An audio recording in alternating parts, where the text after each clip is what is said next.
Mesdames, Messieurs de la presse, chers journalistes et chers invités, nous sommes heureux d'être parmi vous. Nous sommes heureux de vous recevoir ce jour dans ce beau cadre du CEPAS. Et nous tenons à vous remercier d'avoir bien voulu accepter de répondre à l'invitation de l'honorable Matata Ponyo, et ce, malgré vos multiples occupations. La conférence de presse que nous tenons ce jour a pour objectif de réagir au mandat de comparution du 10 juillet 2023 adressé à M. Matata Ponyo, lui demandant de comparaître devant le parquet général près la Cour constitutionnelle ce mercredi 12 juillet 2023 à 11 heures précises pour y être entendu sur des faits infractionnels à lui imputés et lui faisant savoir que faute de ce faire, il y sera contraint conformément à la loi. Les considérations de ce jour sont de nature exclusivement juridique, mais sans exclure que des considérations d'une autre nature soient tout à fait envisageables vu la persistance des violations du droit et des actes d'acharnement sur la personne. Nous avons intitulé la présente conférence de presse comme suit: Affaire Matata Ponyo, un mandat de comparution qui détruit la nation. Ce titre renvoie directement à la récente conférence de presse du chef de l'État, magistrat suprême, dans laquelle il signalait qu'alors que la justice élève la nation, selon la Bible, lui était déçu du bilan de la justice actuelle. Il dit avoir tout fait, mais constate malheureusement que la justice n'a pas rencontré ni sa vision, ni ses attentes, et reconnaît que cette justice détruit la nation, détruit l'État congolais. Le mandat de comparution qui a retenu notre attention rentre dans la catégorie de ces actes de justice qui, loin d'élever la nation, la jettent à terre par des violations aussi flagrantes que fréquentes de la Constitution et des lois de la République. La question que nous nous posons, en notre qualité d'avocat de la défense, est de savoir si ce mandat de comparution concerne l'affaire dite Bukanga Lonzo ou plutôt des faits nouveaux non encore portés à la connaissance de notre client. En tout état de cause, la Constitution, dans différentes dispositions, a prévu toutes les hypothèses qui pouvaient concerner M. Matata Mponyo. En effet, soit il est poursuivi comme Premier ministre, soit il est poursuivi comme ancien Premier ministre, soit il est poursuivi comme sénateur. Voyons la première hypothèse. Matata Mponyo est-il poursuivi comme Premier ministre? Manifestement, telle est la volonté et la compréhension des choses par le parquet général près la Cour constitutionnelle.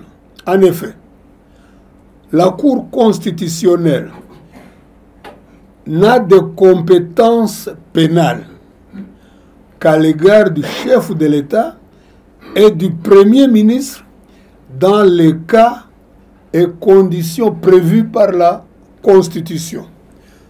C'est l'article 163 de la Constitution que je cite. Si donc aujourd'hui, j'espère que jusque-là vous me suivez, nous nous comprenons jusque-là, on peut garder l'espoir que ce sera ainsi jusqu'à la fin? Ok. Répondez avec conviction. Oui. Si donc aujourd'hui, le parquet général entend poursuivre M. Matata Mponyo, c'est parce qu'il est convaincu que les faits poursuivis relèvent de la Cour constitutionnelle. Et donc, en tant que parquet général près cette cour, il ne peut qu'être compétent. L'idée centrale, jusque-là, c'est de dire quoi? La Cour constitutionnelle n'a qu'une compétence en matière pénale. C'est vis-à-vis du chef de l'État et du Premier ministre en fonction. Si le parquet général met en branle les poursuites, c'est parce qu'il est convaincu que les faits poursuivis relèvent de la compétence de la Cour constitutionnelle et donc du parquet général attaché à la Cour constitutionnelle. Si cette hypothèse n'est pas réalisée, tout ce que le parquet général va faire ne peut être que de la violation de la Constitution et des lois de la République. Donc, en lançant son mandat de comparution, il prend une décision de poursuite d'un Premier ministre qui doit, conformément à l'article 166 de la Constitution, être voté à la majorité de 2/3 des membres du Parlement composant le Congrès, suivant la procédure prévue par le règlement intérieur. Ce qui manifestement n'a pas été le cas. Ce qui manifestement n'a pas été fait. Bien plus, le parquet général fait la même erreur de prétendre poursuivre un Premier ministre lors de poursuites qui furent rejetées le 15 novembre 2021 par la Cour constitutionnelle à laquelle il est rattaché, par l'arrêt que vous connaissez, numéro 0001. Et plus fondamentalement,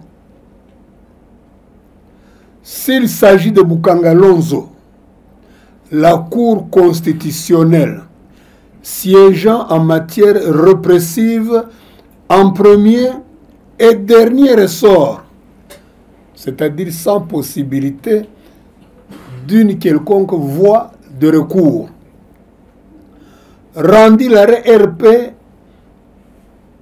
0001 en date du 15 novembre 2021.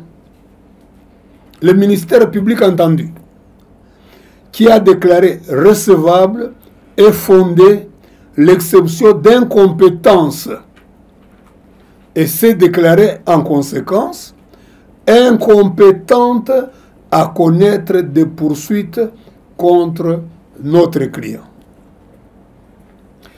Cet arrêt a été signifié au prévenu,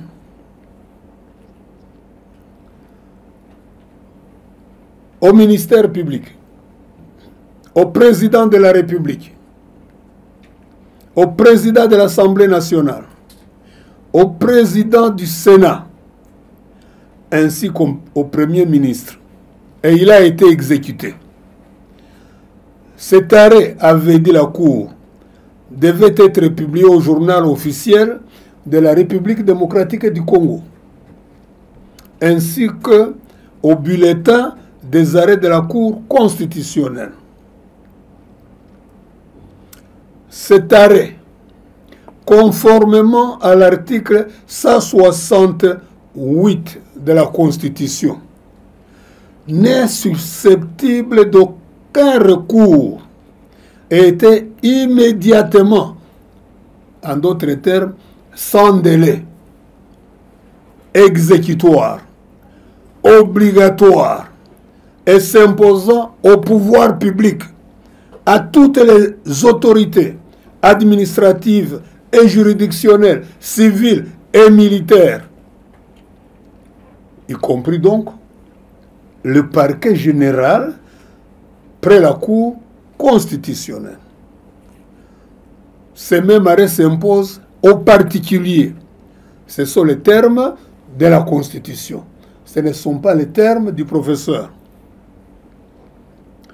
Vous comprendrez donc, dans ce cas, que s'il s'agit de Bukanga Lonzo, le mandat de comparution dont il est question est non conforme à la Constitution et nul de plein droit.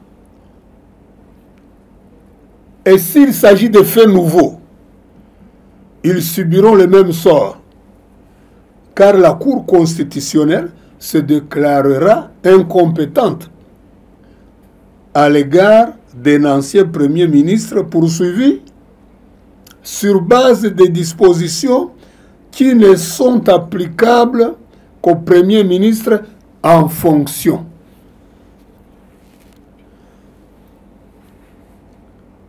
Et si la Cour est incompétente, à plus forte raison, le parquet général près la Cour constitutionnelle, qui lui est attaché, qui n'est que son annexe, qui n'est que son auxiliaire.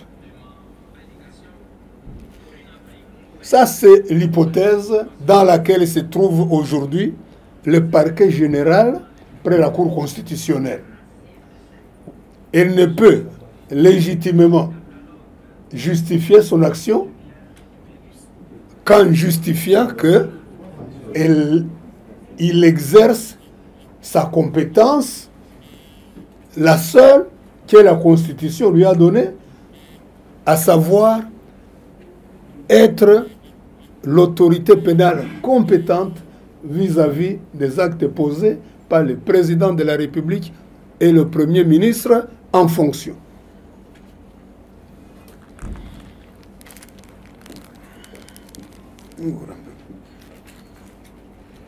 Maintenant, dans la réalité des choses, est-il correct vis-à-vis du droit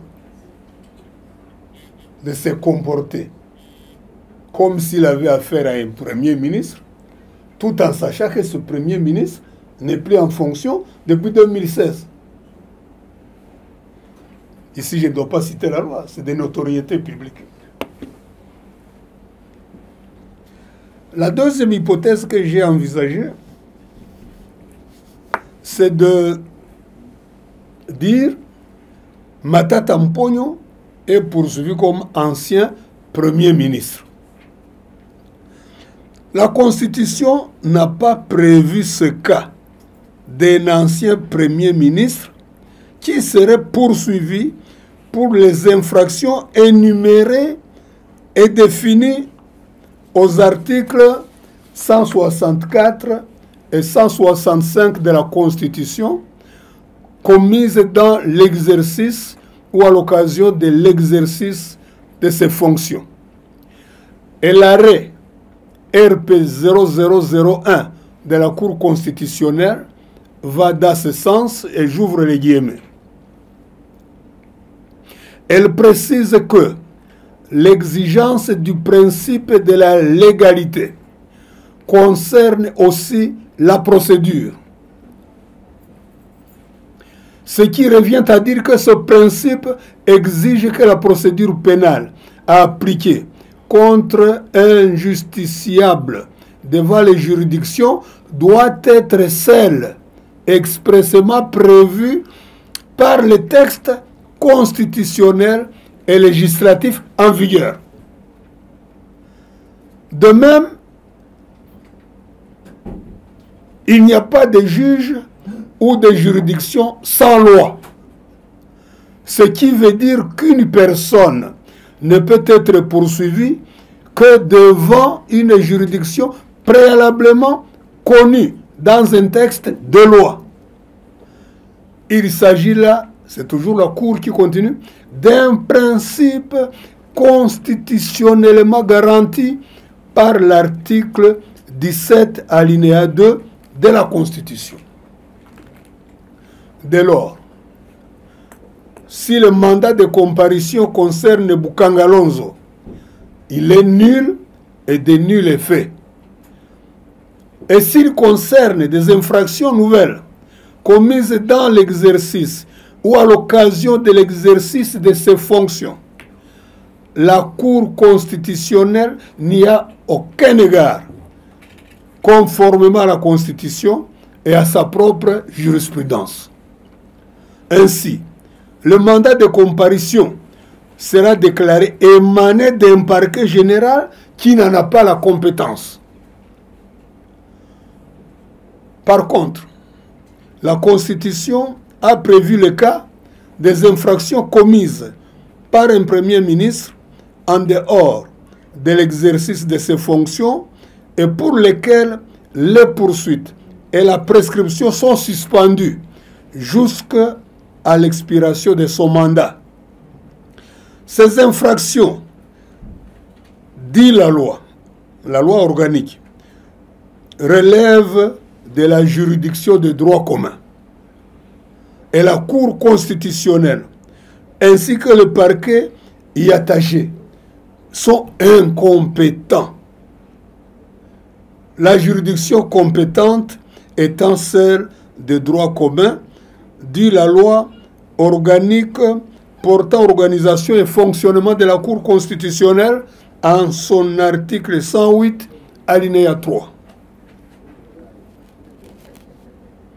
En d'autres termes, le mandat de comparution qui serait délivré en vertu de nouvelles infractions non encore connues de notre client.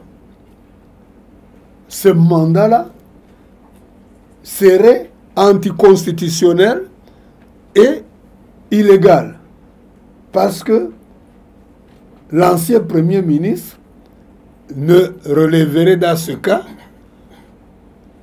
que d'une juridiction de droit commun. Et la juridiction de droit commun, en l'occurrence, puisque nous avons affaire à un sénateur, c'est la Cour de cassation, qui, à son temps, a eu aussi l'occasion de vérifier toutes les hypothèses juridiques et enfin s'est déclarée incompétente. Vous comprenez ce que veut dire un mandat de comparution établi dans ces circonstances? Ce n'est ni plus ni moins qu'un ordre manifestement illégal et auquel tout citoyen a le droit de s'opposer. C'est l'article 28 de la Constitution. La troisième hypothèse envisagée, Matata poursuivi comme sénateur. Dès que nous disons comme sénateur, le parquet près la Cour constitutionnelle n'a aucun rôle, aucune place. Aucun rôle, aucune place. Puisque le sénateur dit la Constitution, pas dit le prof. Le sénateur est justiciable de la Cour de cassation. Et si la Cour de cassation avait envie de poursuivre, c'est le procureur général, c'est le parquet général, près la Cour de cassation, qui aurait le droit à l'initiative. Et on n'est pas dans cette hypothèse. Sans parler de toutes les considérations relatives aux immunités dont bénéficie un parlementaire en fonction. Et sans oublier, dans l'historique de cette affaire, qu'il s'agissant de Bukanga Lonzo, le procureur général, près la Cour constitutionnelle, a fait réquisitoire pour qu'on lève les immunités du sénateur Matata. Et le Sénat, par la plénière, par un vote effectué à la plénière, a rejeté la requête du procureur général. Comment se prévaloir d'une autorisation de poursuivre pendant que la plénière, organe suprême du Sénat, a voté dans le sens de rejeter la demande d'autorisation d'élever les immunités parlementaires? Nous sommes dans une hypothèse de violation des lois de la République. Je voudrais, ce n'est qu'une conférence de presse, aller à la conclusion. Cette conclusion elle est résumée ou peut être ramenée d'un côté à un constat et de l'autre à un étonnement. Le constat d'abord, c'est que l'affaire Bukanga Lonzo, dans le cadre du système judiciaire congolais, est définitivement terminée. Et aucune règle de droit ne permet de la relancer par la mise en cause éventuelle de l'autorité de la chose jugée au pénal. Ici, on ne se réfère ni à la doctrine, ni à la jurisprudence, simplement à l'article 168 de la Constitution. Et c'est pour cela que dans cette conclusion, je reviens sur les principes majeurs que la Constitution, que la Cour constitutionnelle a dégagés. Dans cet arrêt, la Cour constitutionnelle s'est penchée sur l'état de droit. Et je cite l'arrêt.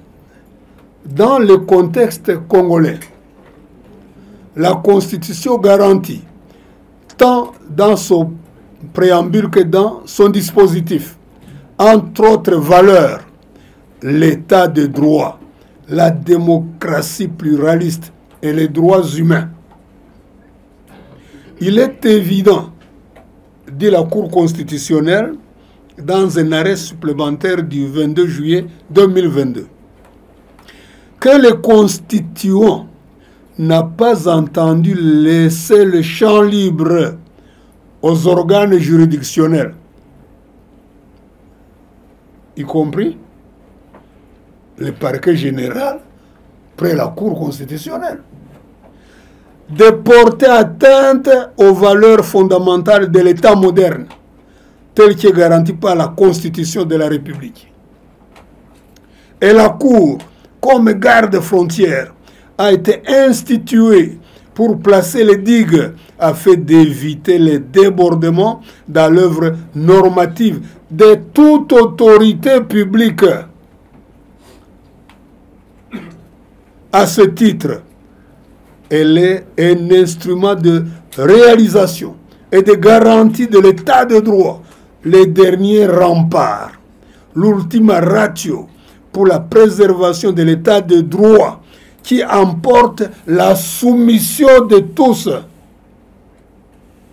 particuliers et institutions publiques, y compris le parquet général, près la Cour constitutionnelle, au seul règne et autorité du droit. Après, vous allez dire que les juristes ne font rien. Produire un tel passage au niveau d'un arrêt de la Cour constitutionnelle, c'est-à-dire que les juristes existent encore, c'est-à-dire que les juristes sont encore utiles. Ils sont là pour rappeler l'essentiel dans une société qui prétend à la démocratie, à l'état de droit. Un autre principe majeur qu'on peut trouver dans cet arrêt: primauté de la Constitution. Primauté de la Constitution sur toutes les autres règles. Pour la Cour constitutionnelle, affirmer le primat de la Constitution sur toutes les autres règles juridiques matérielles dérivées ne va pas sans que certains mécanismes de contrôle soient mis en œuvre pour que ce principe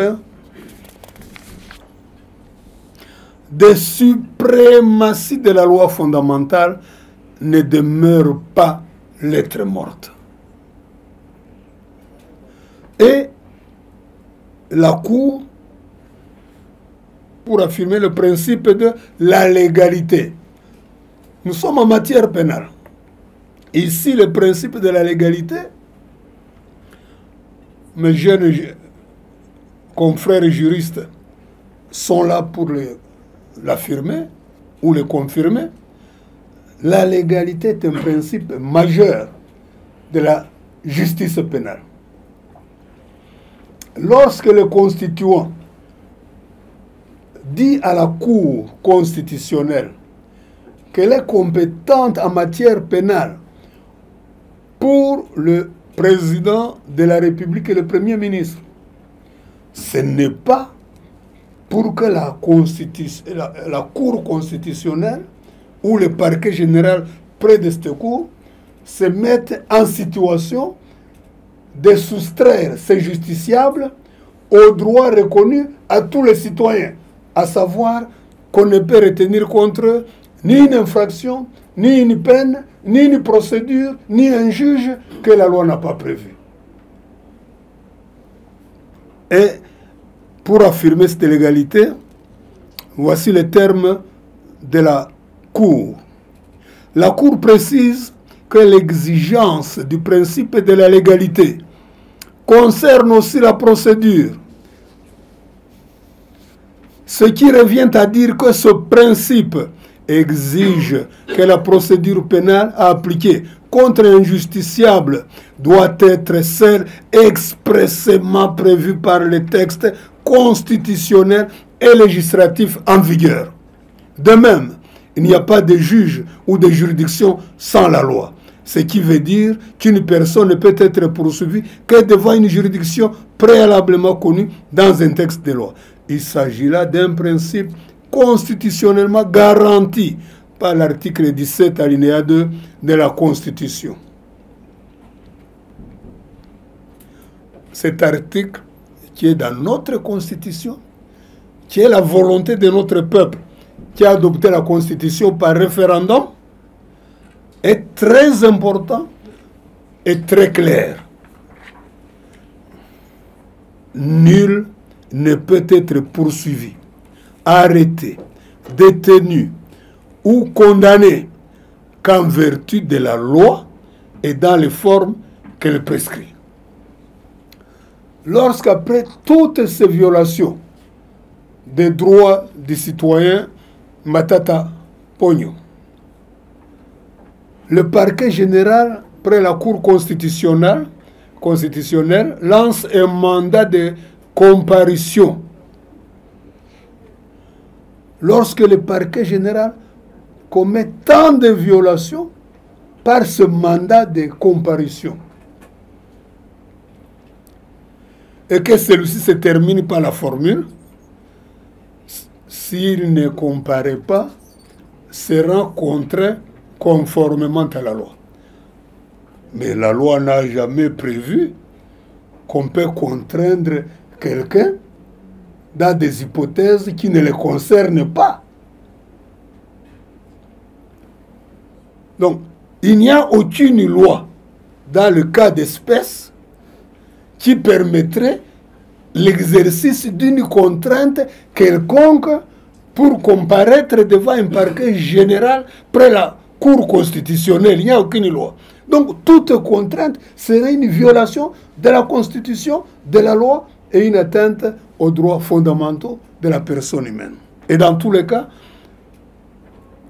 prendre l'initiative de la contrainte, c'est très bien, mais le peuple et chacun de nous a le droit à la résistance d'exécuter un ordre manifestement illégal. Vérifiez l'article 28 de notre Constitution. Et le dernier principe tiré de la jurisprudence de la Cour constitutionnelle est le suivant.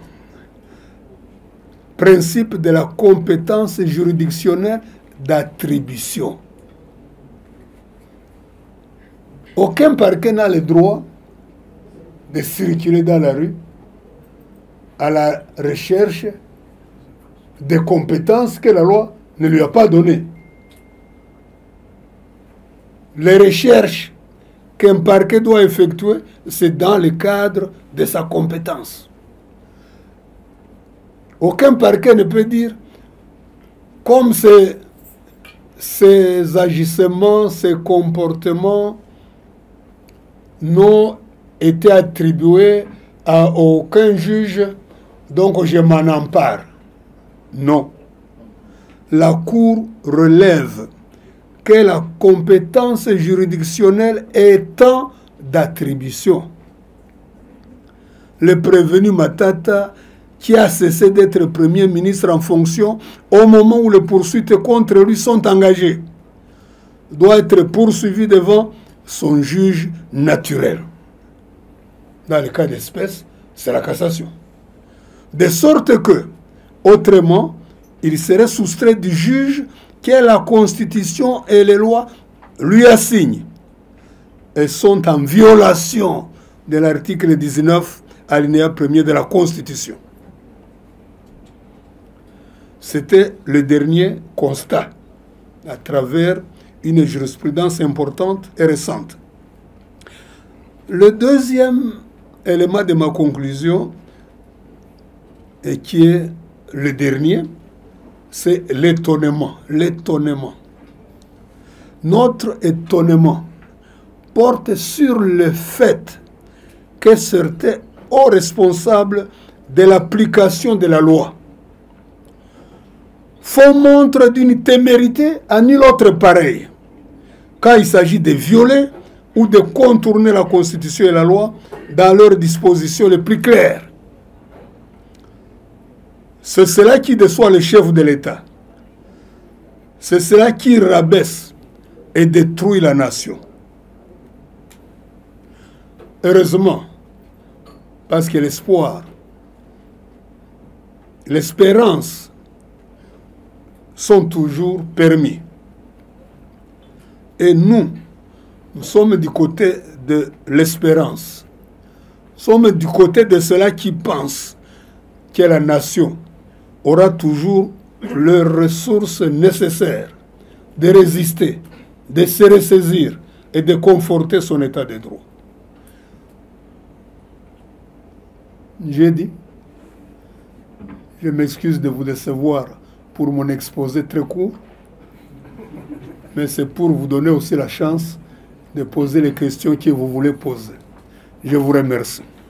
À la dernière audience à la Cour de cassation, la Cour avait suspendu l'audience au motif d'être éclairée sur l'incise dans l'exercice ou à l'occasion de ses fonctions. Quelle a été la suite réservée à la requête de la Cour de cassation? Première question. La deuxième, sinon l'opinion voudrait savoir à quel jeu joue le Sénat, souvent en vacances, la Cour de cassation qui se déclare incompétente à un certain moment, se saisisse du dossier, et la Cour des cours qui se déclare incompétente et se jette encore dans l'eau dans cette affaire qui semble défrayer la chronique et donner l'insomnie à certains juristes. Pourquoi ne pas en finir une seule fois pour toutes, pour que ceux qui ont le sommeil puissent dormir sur le laurier et avoir le cœur net d'en débattre sur cette affaire? Merci beaucoup. Mais pouvez-vous clarifier, est-ce que Matata Pogno se présentera aujourd'hui devant la Cour? Votre nom pour permettre... Aurélie Bazaraki-Mangoula, France 24. Ce sont les questions essentielles, inhérentes même à la procédure en cours. Quand la Cour de cassation a saisi la Cour constitutionnelle pour interpréter certaines expressions de la Constitution, notamment les actes commis dans l'exercice ou à l'occasion de l'exercice des fonctions, vous demandez quelle a été la suite réservée à la Cour de cassation. Mais la suite, j'ai envie de dire, était un peu rocambolesque. Mais on pouvait quand même s'effrayer un chemin. Pourquoi je dis rocambolesque? D'abord, avec raison, la Cour constitutionnelle a déclaré l'action de la Cour de cassation irrecevable. Parce que, effectivement, la Cour de cassation n'est pas citée par la Constitution parmi les institutions qui ont le pouvoir de saisir la Cour constitutionnelle en matière d'interprétation. Néanmoins, après avoir déclaré une action irrecevable, la Cour constitutionnelle a continué à réfléchir à haute voix en disant que pratiquement il faudrait bien qu'on trouve un juge pour Matata et que dans le cadre de sa mission de régulatrice des institutions, elle s'est déclarée compétente. Il n'était pas saisi de ça. Et puis, elle rendait un arrêt auquel les partis n'avaient pas été invités pour échanger, pour donner leurs moyens. C'est pour cela que j'ai utilisé, malgré ma prudence habituelle, le terme d'une décision rocambolesque. Maintenant, c'est certainement dans cette logique-là, très à part, que la même Cour constitutionnelle, du moins le parquet qui lui est rattaché, croit que la procédure peut se poursuivre devant la Cour constitutionnelle. Mais nous sommes en matière pénale.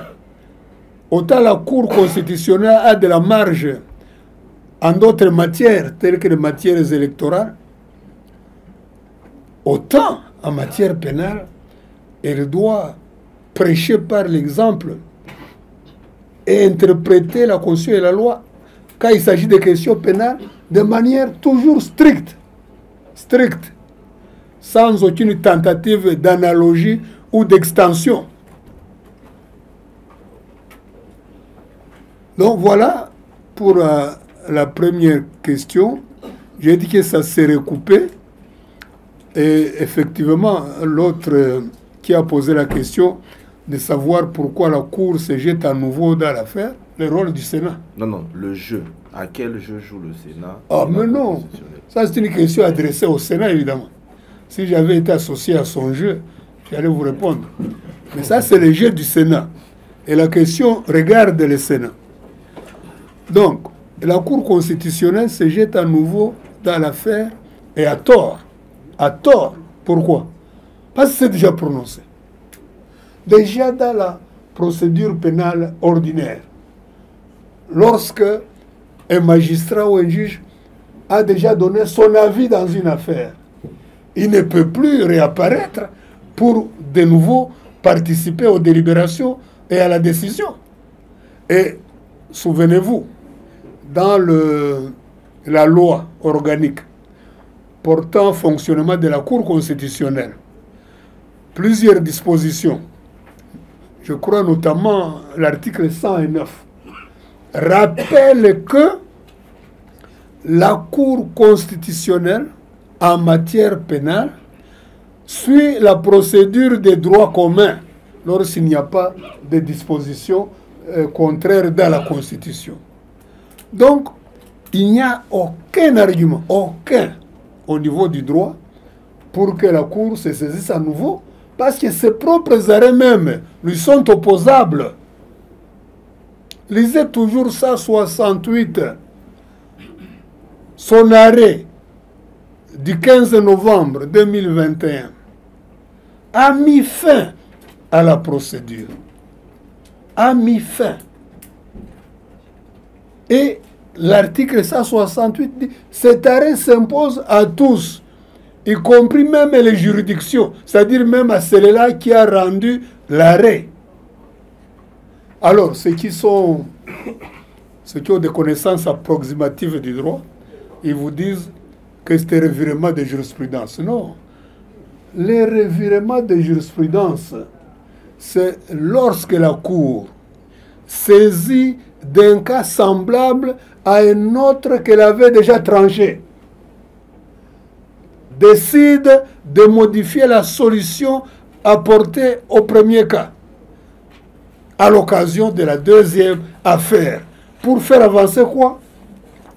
La justice, la bonne administration de la justice. En d'autres termes, une cour peut avoir tranché une affaire dans tel sens. Et les parties viennent plaider en disant, dans une affaire semblable, vous aviez dit que.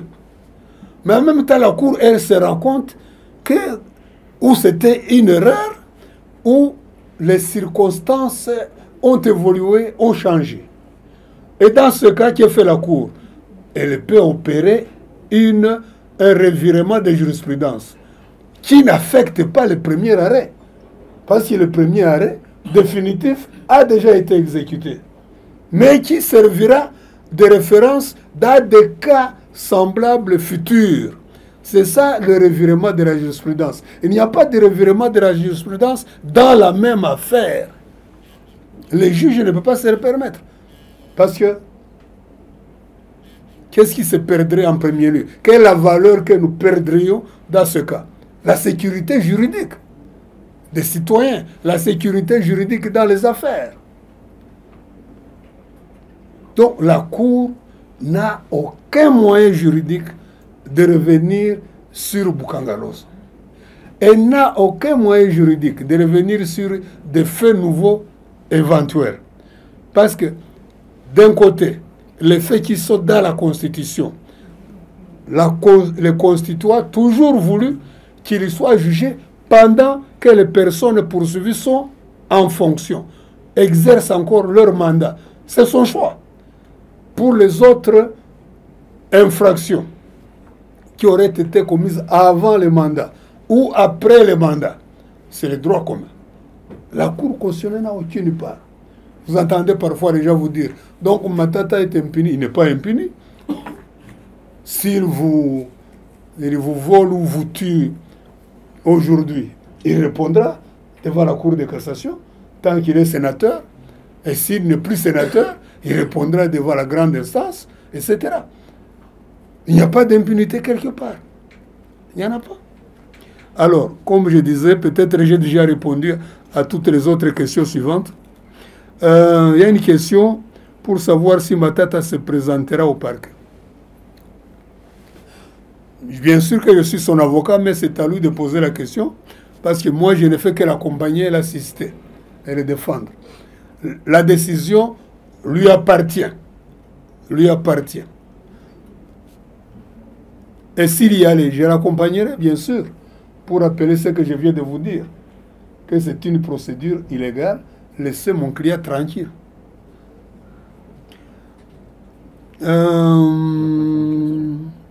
C'est toujours la même chose. Quelle doit être l'attitude de Matata?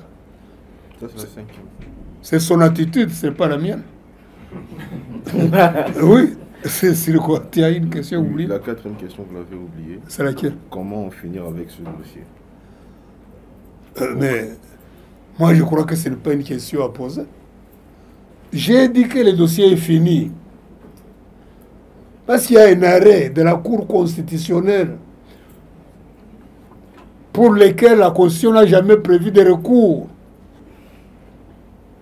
de quelque partie que ce soit, qui a reçu exécution immédiate.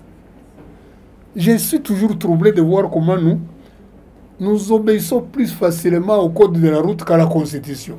Mais la Constitution a dit en des termes clairs, non équivoques, nous avons adopté cette Constitution par référendum. C'est notre volonté commune. C'est que la Constitution a dit, pourquoi nous continuons à nous poser des questions?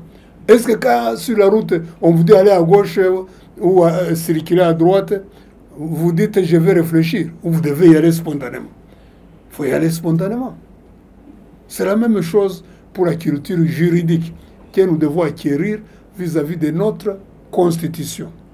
Quand la Constitution dit « Nul ne peut être contraint d'exécuter un ordre manifestement illégal », il ne faut pas dire qu'il voulait dire le contraire. Il a dit ce qu'il a dit. Appliquons. Appliquons. Maintenant, la contrainte promise dans le mandat de comparution, si elle est exercée, c'est une voie de fait. Quand une contrainte est exercée sans fondement juridique, c'est une voie de fait. La violence légitime de l'État, c'est puisque elle est conforme à l'état du droit. Elle est conforme à notre Constitution, à nos textes. Toute violence exercée par une autorité en violation de la Constitution et de la loi, c'est une voie de fait, c'est un abus de pouvoir. C'est quelqu'un qui veut imposer sa volonté et non celle du peuple congolais. Et c'est tout. Et il faut dénoncer le mal. Attention, soyez attentifs, le mal, ce n'est pas seulement ce qui se commet. Le mal consiste aussi dans le fait de ne pas dénoncer le mal. Notre devoir de citoyen, au minimum, c'est de dénoncer le mal. Y a-t-il encore une question que je peux avoir, les immunités accordées? Ah, ça c'est une question plutôt juridique. Disons d'abord, dans Bukanga Lonzo, il n'y a jamais eu autorisation de poursuivre. Le réquisitoire du ministère public avait été rejeté. Dans l'affaire des biens aérianisés, les immunités ont été levées et malgré cela, le procureur général n'a jamais réussi à établir l'infraction. Et au lieu d'avoir le courage de constater qu'il n'y a rien et de classer ça ensuite, il maintient ce suspense qui détruit la nation, c'est l'expression du chef de l'État. Et de manière générale, les immunités sont levées ou refusées dans chaque cas. Donc, cas par cas. Cas par cas. On ne peut pas, à l'occasion des immunités qui ont été levées dans un cas, en profiter pour les étendre à des cas nouveaux. Il faut toujours des réquisitoires pour demander l'autorisation d'élever les immunités. Il faut toujours un réquisitoire pour demander les poursuites et la mise en accusation. Et on ne peut pas profiter d'un ancien cas et l'étendre à de nouveaux cas. Ça, c'est une question de droit à laquelle je viens de répondre. Donc, ce n'est pas utilisable dans d'autres cas. Quel a été votre comportement lorsque le président du Sénat refusa de restituer les immunités lorsqu'il y a eu le premier arrêt de la Cour constitutionnelle se déclarant incompétente? Et pourquoi vous ne l'avez pas poursuivi en justice étant donné qu'il s'était opposé à une décision judiciaire? Comment vous appréciez l'attitude du procureur général près la Cour constitutionnelle qui a été récusé par Matata Ponyo? Et on a vu ce même procureur qui demande à ce que Matata puisse se présenter. Comment vous jugez la récusation du procureur près la Cour constitutionnelle? Mon comportement vis-à-vis du président du Sénat, je n'en avais aucun de particulier. Parce que moi, je ne suis pas parti au procès. Je ne suis qu'avocat. Si mon client me demande de prendre telle initiative et que je la trouve conforme au droit, évidemment, je la prendrai. Mais si il ne m'a rien dit à ce sujet,